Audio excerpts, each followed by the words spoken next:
O técnico universitário Tim Terrellfort uma vez disse que um time de basquete é como uma banda de rock. Você precisa de um bom baterista, um bom baixista e um guitarrista de qualidade é essencial, mas você não sobrevive sem um vocalista que seja a cara da banda. E são esses os indivíduos capazes de transformar um completo fiasco num show inesquecível.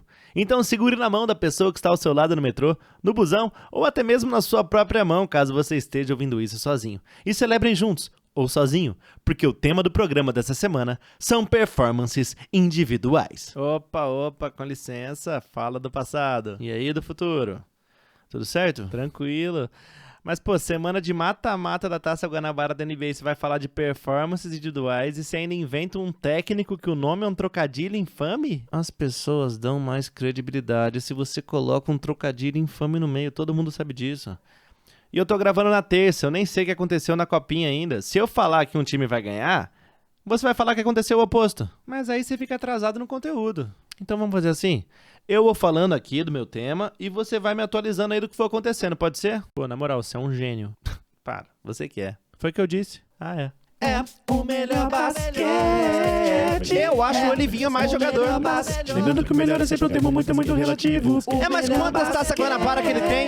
A bola de 3 tinha que acabar. Eu mamaria o papai Lebron. Bem-vindo ao Melhor Basquete, mais um programa audiovisual periódico do seu esporte subvalorizado favorito. Eu sou o seu arrependidíssimo anfitrião, o melhor Thiago Franzé, e sim, existem outros. E nessa semana tivemos 3 performances individuais que foram muito comentados no mundo do basquete, e se tá no mundo do basquete, está no Melhor Basquete. Lembrando que o melhor é sempre um termo muito relativo. E o primeiro desses feitos foram 104 pontos em 2 noites do Pony Player Nikola Jokic. E não pesquise o que é Pony Play. P-O-N-Y Play. Não faça isso. O colecionador de cavalos e basquetebolista nas horas vagas anotou 56 pontos no dia 7 de dezembro contra o Wizards e menos de 24 horas depois fez 48 pontos contra o Hawks, deixando a comunidade da bola laranja extasiada. E eu, sinceramente, tenho que intervir nesse hype. Me deixa muito decepcionado ver como os fãs de basquete precisam se apegar a alguma coisa óbvia, chamativa, para sentir que o amor deles pelo esporte é genuíno. Nossa, 104 pontos em 2 noites, que incrível! Ai, como eu amo basquete! Meus amigos, a vida não é essa piscina aquecida de cloro filtrado na qual você se debulha cegamente. Sim, esses 104 pontos parecem vistosos, apetitosos, alguns diriam até salientes se estivessem se sentindo perigosos. Mas esse número esconde verdades doloridas, dolorosas, doloridosas. A primeira delas são os adversários, né? Primeiramente, Wizards. Qualquer tipo de feito individual ou em equipe tinha que ser descontabilizado automaticamente só por ser contra o Wizards. O Wizards está com o pior saldo de pontos da história da NBA, com menos 15,7. A única organização que já sofreu com mais pontos na vida, na história, é a família do Aaron Gordon na noite de Natal, que ele foi dilacerado pelo próprio cachorro e tomou 27 pontos na cara e na mão. De resto, não tem. Uma coisa é o cara fazer 50 pontos no Celtics, no Thunder, no Rockets. Agora, cidadão, chutar um cachorro morto e vocês aplaudirem? Por favor, tenham um pingo de consciência. E o pior de tudo, ele ainda foi derrotado e viu na sua cara o Jordan Poole fazer 39 pontos. Eu prefiro tomar 27 pontos na cara por causa de um cachorro que tomar 39 por causa do Jordan Poole. Você fazer 60 pontos e perder já devia ser um marco humilhantemente negativo. Contra o Wizards, é um negócio tenebroso. Ah, mas a culpa é do time dele, não dele. Meu amigo, se os seus colegas de time são inúteis, seja inútil também. É de uma prepotência nojenta achar que você pode fazer mais que seus colegas. Imagina a humilhação de um atleta do Denver Nuggets nessa noite. O homem volta pra casa sabendo que ele perdeu para um time que tinha perdido 16 seguidas, ou seja, 16 outras equipes tiveram a oportunidade de ser tão ruins e não conseguiram. Você foi lá e conseguiu. E você ainda foi incapaz de fazer 5 pontos quando um cara do seu próprio time estava fazendo 60. Isso aí racha elenco, isso destrói a confiança do plantel. Isso aí você aprende de qualquer trabalho básico, qualquer trabalho que precise de equipe, de grupo. Se não tem ninguém fazendo nada e você tá fazendo mais pelo mesmo objetivo, o teu chefe vai dar mais trabalho pra você, não menos pros colegas. Isso é básico, entendeu? Falta de percepção do menino Jokic. Ao menos essa performance aí dele serviu pra uma coisa, que é pro prêmio Rogerinho!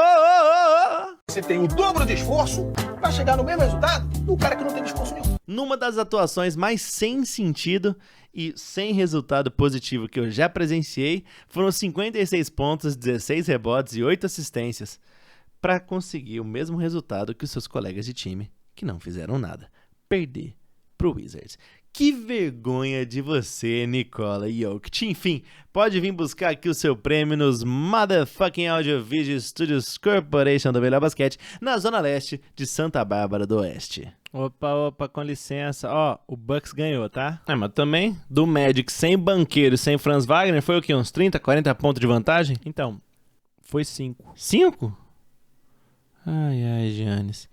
Só falta você me falar também que o Doncic não fez nem 20 pontos no jogo do Dallas. O jogo vai começar aqui agora, depois eu te falo como foi. Tá bom. Aí você fala aqui. Voltando pro Nikola, depois do fracasso dos 60 pontos contra o Wizards, na noite seguinte ele vai lá e enfrenta o Hawks e não faz nem 50 pontos. Fez 48. A sorte desse cara é que ele nem gosta de basquete, porque se ele se importasse minimamente com o esporte, ele não conseguia dormir direito. Não fez nem 50 pontos sendo marcado pelo Trae Young. Um homem cuja única preocupação defensiva é se defender da calvície. Ah, mas não é o Trae Young que vai marcar ele. Não vem com desculpinha. Se não conseguiu atacar o Trae Young, é demérito seu, não dele. Até o próprio couro cabeludo do cidadão luta contra ele e você não consegue?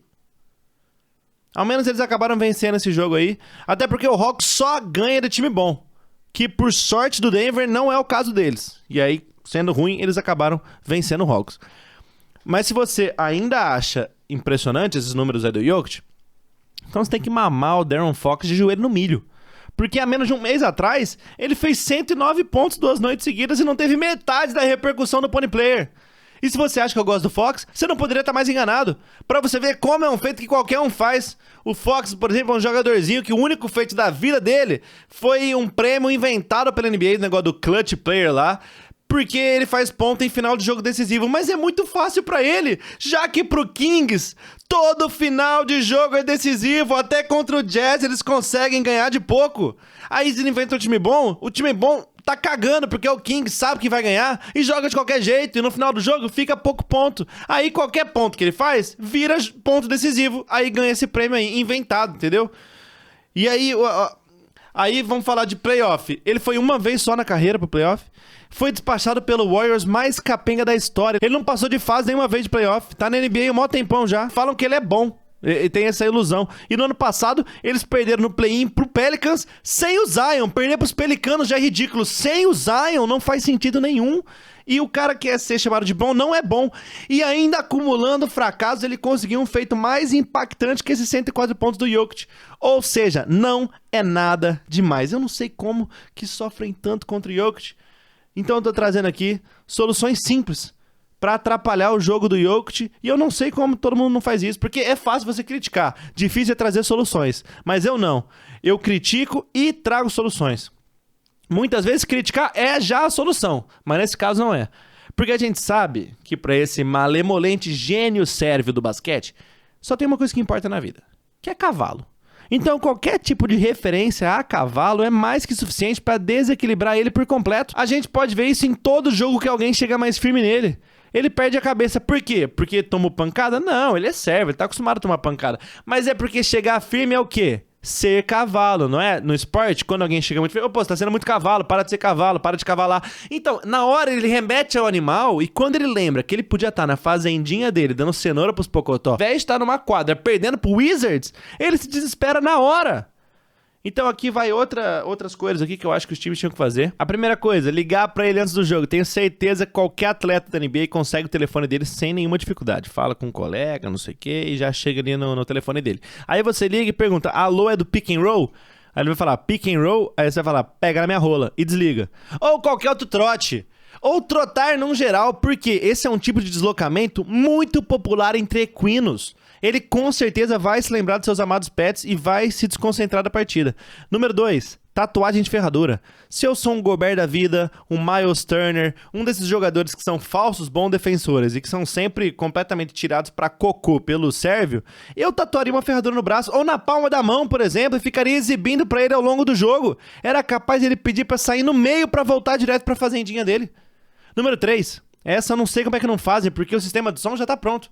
É uma falta de profissionalismo tremenda não colocar o DJ do estádio pra tocar o sucesso dos anos 2000, Minha Eguinha Pocotó. Ele podia fazer isso em tempo integral, colocar e deixar em looping, isso ia tirar ele do sério. Colocar relinchos quando um atleta acerta um lance livre, por exemplo, fica aquele sonzinho de moedinha sempre. Bota um relincho, o que custa? Até mesmo qualquer música interpretada pelo cavalo Alípio do Cocoricó. Vamos junto com Alípio, cavalo muito legal. Não me espantaria se o Jokic cometesse uma infração de 3 segundos no garrafão enquanto canta inebriadamente a canção Chuva, Chuvisco, Chuvarada do genial Helios Skind, imortalizada na voz do ator e dublador Hugo Piche como o eterno equino Alípio do Cocoricó. Era capaz dele fazer até uma dancinha. Isso aí era capaz dele ser até expulso do jogo. E número 4 e última dica. Todo mundo sabe que o Jokic tem uma filhinha muito fofa de nome feio chamada Ogniena. E qualquer atleta poderia facilmente presentear a pequena Ogniena com qualquer artigo do My Little Pony. Certamente isso faria com que o atleta sérvio pensasse unicamente em voltar para casa para se divertir com sua pequena Ogniena e os seus novos pôneis de brinquedo. E se você está se perguntando por que eu estou pronunciando Ogniena com tamanha exatidão, é porque tem diversos vídeos no YouTube ensinando a falar o nome da pequena Ogniena só por ela ser filha do Jokic.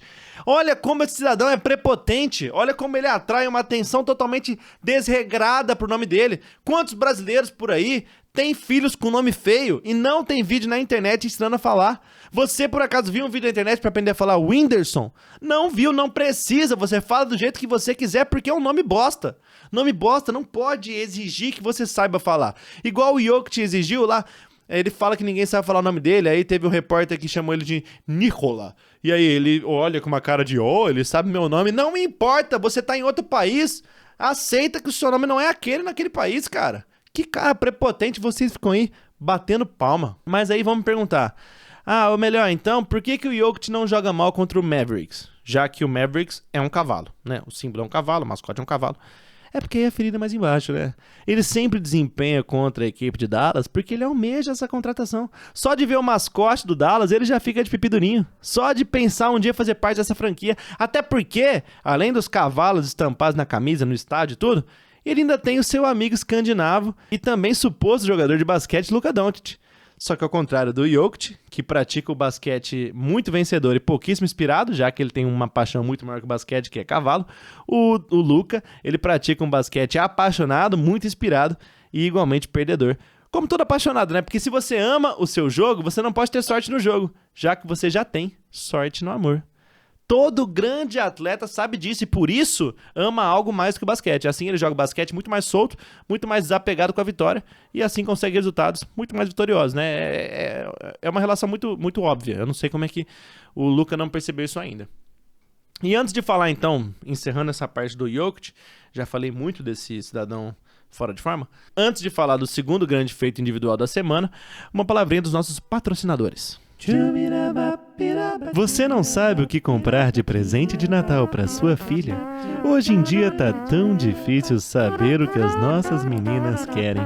Então não escolha aquilo que elas mais querem, mas sim aquilo que as quer mais. Novos tênis femininos Josh Giddey. Aos pés de qualquer garota, um Josh Giddey vai muito bem. Produto não indicado para maiores de 18 anos. Em caso de dúvida, usar o RG. Diretamente da Carolina do Norte, com a 4ª escolha do draft de 2005, o New Orleans Hornets colocaria uma lenda na maior liga do mundo.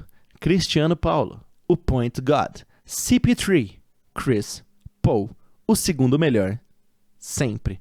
Ao conseguir sua 3ª assistência no jogo entre Santo Antônio e Pelicanos, sempre os Pelicanos nesse programa, O ator de publicidade e atleta Chris Paul somou 12.092 assistências na carreira, passando assim o técnico, ex-atleta e condenado agressor de mulher Jason Kidd. Ele ainda acabou o jogo com 10 assistências no total, elevando seu somatório para 12.099. Se ele pegar mais uma assistência, ele vai se tornar o segundo jogador na história a conseguir 12.100 assistências. Mas na verdade ele vai se tornar o segundo jogador da história a conseguir qualquer número de assistências a partir da assistência que ele já tem, né? Porque só um outro cara fez mais que ele. Então, ele vai ser o primeiro a conseguir 2.101, 2.102. Então, não é um feito muito impressionante. Até porque ele vai ser o segundo cara a fazer muitos pontos, se ele quiser chegar no primeiro cara. E aí a gente já tem o primeiro impasse, porque esse primeiro cara é o John Stockton, né? E o feito do CP3 é bacana e tal, mas sabe quantas assistências faltam para ele chegar no menino João Stockton? 3.707, mais de um quarto do total que ele tem na carreira. E ele prezou de quase 20 temporadas para fazer esse total aí. Só para você ter uma ideia, a média da carreira do CP3 é 9.3 assistências por jogo. E nos últimos anos, a média de jogo dele é de mais ou menos 60 jogos por temporada. Então, se ele quiser passar o Stockton, ele tem que manter essas médias que ele tem por mais 7 temporadas. E eu não sei o que é mais impossível. Manter essa média de assistência, que ele nem alcançou nos últimos 3 anos, ou manter essa média de jogos, sendo que ele já tem 39 anos. É mais fácil o LeBron se juntar com o Curry e eles serem campeões no Portland do que o CP3 passar o Stockton. Eu diria é mais fácil o Ben Simmons se juntar de novo com o Embiid e os dois jogarem uma partida por completo sem se lesionar do que o CP3 passar o Stockton. Falando do Stockton, tem uma curiosidade muito surreal, porque entre os anos de 91 e 97 ele não ficou fora de nenhum jogo. São 82 jogos em 7 temporadas, mais de 550 jogos consecutivamente. Já seria impressionante, só que tem mais, porque nessas 7 temporadas ele conseguiu somar 7.095 assistências. Isso quer dizer que apenas em 7 temporadas ele faria parte do top 20 de maiores assistentes da história da NBA, na frente de nomes como Kyle Lowry e Tony Parker. Isso é um dado muito assombroso. Então, parabéns, Chris Paul. Você é vice, mas vice de um cara muito foda. Só que se fosse pra parabenizar todo mundo que fica em segundo, o Clippers e o Suns são os times mais legais da história. E os dois times, aliás, que o Chris Paul jogou neles e foi vice de conferência por ambos. Olha, isso é praticamente uma poesia. Que lindo. Os times mais paçoqueiros e um dos caras também menos vitoriosos da história juntos. E como se não bastasse esse tanto de vice, ele também deve assumir a segunda colocação na lista de roubos de bola esse ano. Passando, adivinhem, o técnico, ex-atleta e condenado agressor de mulher Jason Kidd, e ficando atrás de quem, adivinhem?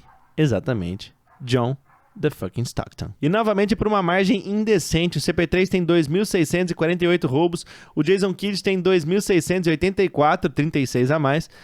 Se o CP3 manter a média dele de 2 por jogo, ele vai passar o Kidd ainda esse ano. Só que o Stockton tem incríveis 3.265.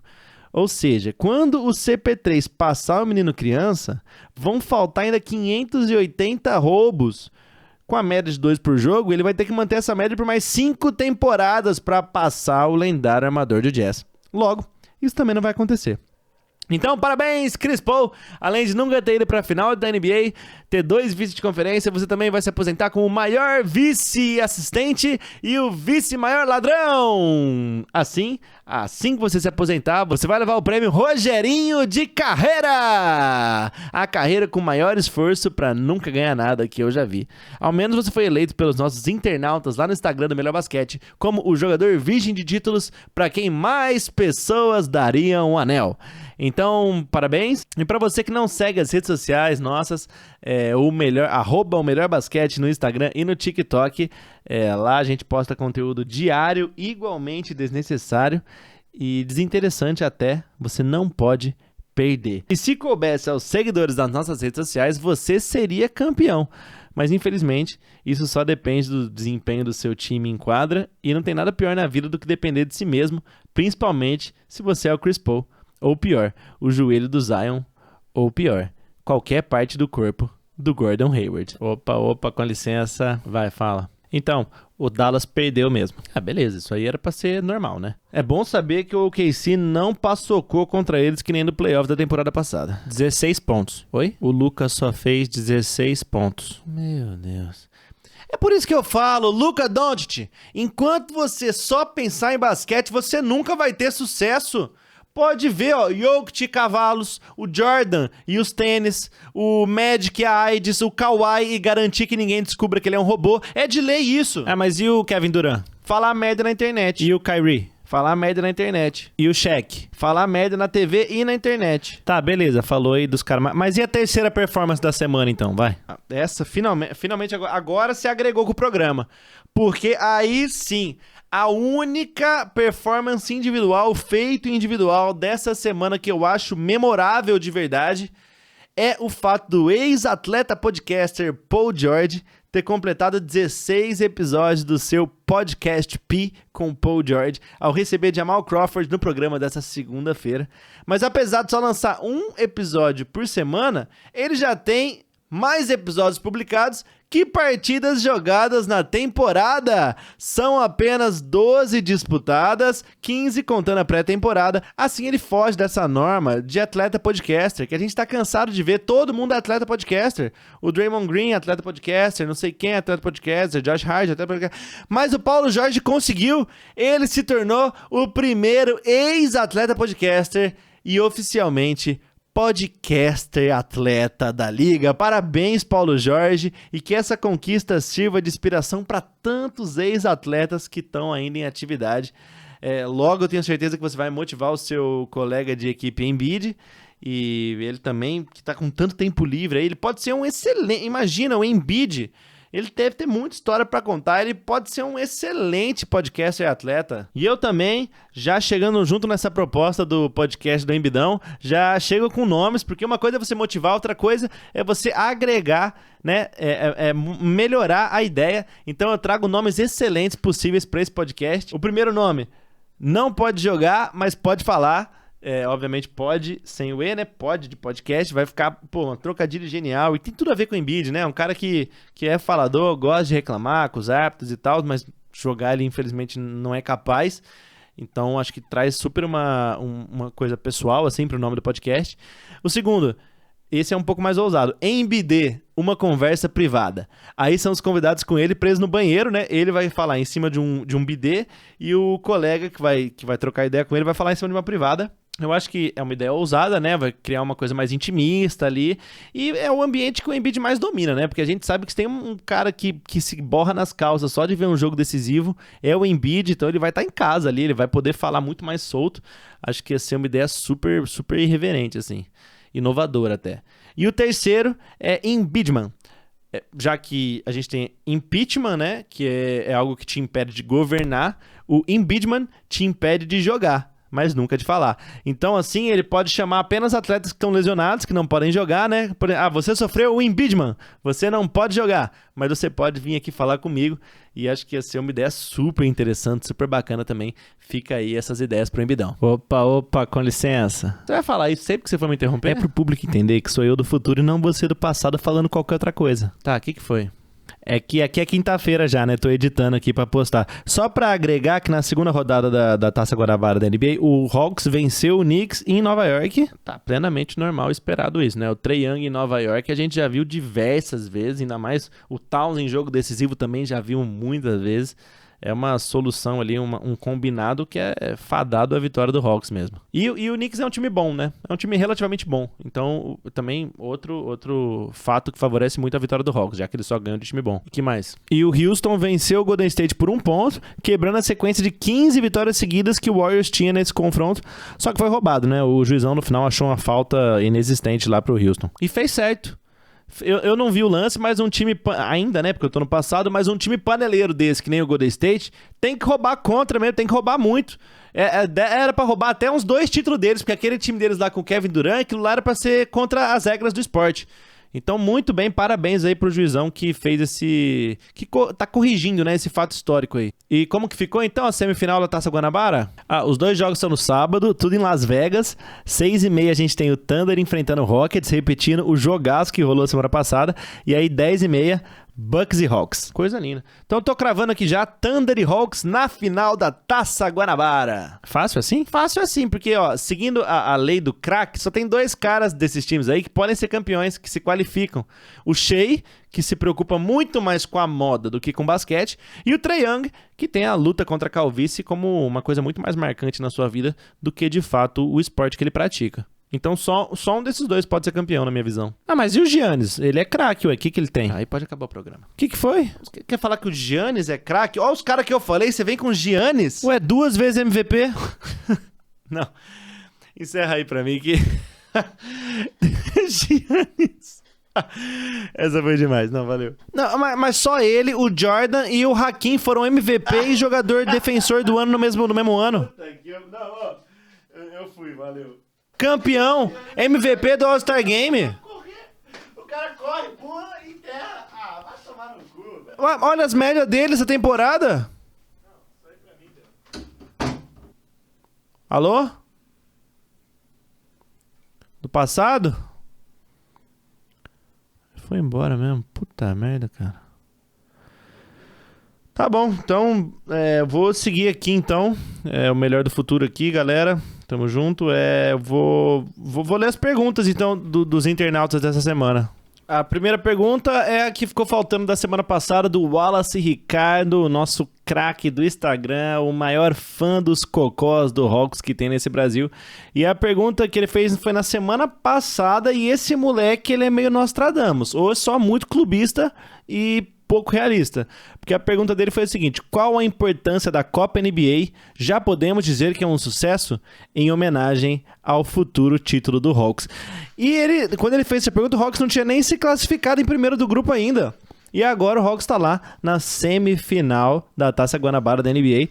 E então, deve estar feliz demais aí o Wallace. Vou torcer pro Hawks só em homenagem a você, grande Wallace. Então vamos responder essa sua pergunta. Bom, na minha opinião, a Taça Guanabara da NBA já é muito maior que a própria NBA. Porque ela é disputada como homens deviam resolver suas questões em uma noite em Las Vegas. Não é ao longo de 3 meses de playoff, com 3 chances de perder contra cada time. É maçante, vergonhoso. Tinha que ser no máximo o melhor de 3. E olha lá. Mas jogo único, onde tudo pode acontecer, é aí que a gente vê quem é homem de verdade. Só homem de verdade se coloca em tanto risco. E moscas. E abelhas. Viver em perigo é o craque desses bichos. Entendeu? Tem vezes que eles nem estão com sede, mas vai ver aquela piscininha de refrigerante que sobrou no fundo da tua latinha e tem uma necessidade absoluta de tentar tomar aquilo sem se molhar. A abelha ainda causa um certo medo, né? Uma imponência, né? A mosca, nada. Ela geralmente só acaba toda cagada de Sprite zero, incapacitada de voar, presa na mesa de plástico do boteco, aproveitando um rush de adrenalina que você só vai ter a oportunidade de experimentar se você bater uma bet de odds 150, 200, olha lá. Os outros insetos até tentaram fazer uma intervenção para inibir a mosca dessa atividade autoflagelante, né, autoagressiva que ela tava praticamente viciada, mas a mosca abriu mão completamente dessas relações que ela tinha, cortou com todo mundo, e ela se acha até que tá até melhor agora. Ela julgava que as companhias dela eram muito baratas. E quanto ao Hawks, são os grandes favoritos a levarem esse título, né? A única dificuldade deles é o próximo jogo contra o Bucks, porque a gente sabe que o Hawks só vence de time bom, e o Bucks tá muito longe disso. Então talvez tenha que rolar aí um processo de psicólogo mesmo, tentar incutir na cabeça dos jogadores do Hawks que o Bucks é bom. O que pode ser muito difícil, mas se eles conseguirem se convencer, aí é certeza que passam de fase. E aí na final, eles vão sobrar, porque qualquer time do outro lado que chegar na final é bom. Então, Hawks, grandes favoritos aí. E pra fechar, a última pergunta é do Bruno Cirilo, rei do esporte moderno, lá pelo TikTok do Melhor Basquete. Ele perguntou: quem é o melhor pai? Shea, pai do Doncic, ou Trae, pai do Knicks? E aí é uma pergunta pegadinha, né, Brunola, Cirilinho? Porque o Trae hoje não serve de rolon pro sovaco suado do Shea como jogador. Mas em questão de paternidade, aí não tem comparação, porque o Trae sempre se fez muito presente na vida do Knicks, sempre mostrando quem é que manda, cuidando pra que o Knicks não se envergonhe sozinho e sempre trazendo presentinhos quando se encontra, entendeu? É um pai de verdade. O único pai melhor que ele, que tem na NBA, é o Curry, que praticamente pariu o Celtic sozinho, ainda viu seu filho crescer a ponto de ser campeão com o estilo de jogo que ele próprio inventou. Olha a influência que ele tem. É uma das histórias mais lindas de paternidade da história. Se os Celtics aparecessem no programa do Raul Gil, o Raul Gil ria na cara deles, falava, seu pai é óbvio, todo mundo sabe, tá na cara, não precisa nem do teste de DNA. Já o caso do Shea, infelizmente não dá pra afirmar que o Shea é pai do Doncic ou do Dallas, visto que ele acabou de passar uma vergonha no playoff da temporada passada, perdendo pra esse semi-time de basquete que é o Dallas. Então, apesar do Shea ser muito mais jogador que o Doncic e que o Trey, e que os dois juntos, eu diria, não dá pra afirmar que ele é pai de nenhum deles. Eu não sei nem se ele é pai na vida real.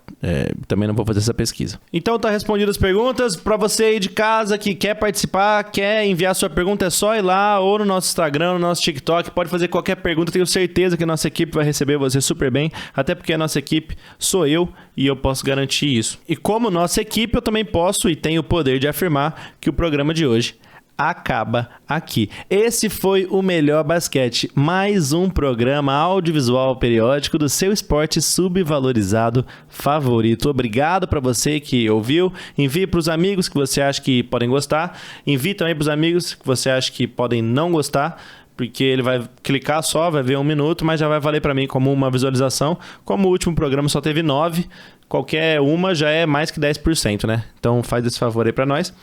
Lembrando que no Melhor Basquete, o melhor é sempre um termo muito, muito relativo. É o melhor basquete.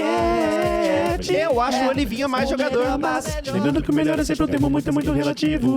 Mas quantas taças Guanabara que ele tem? A bola de 3 tinha que acabar.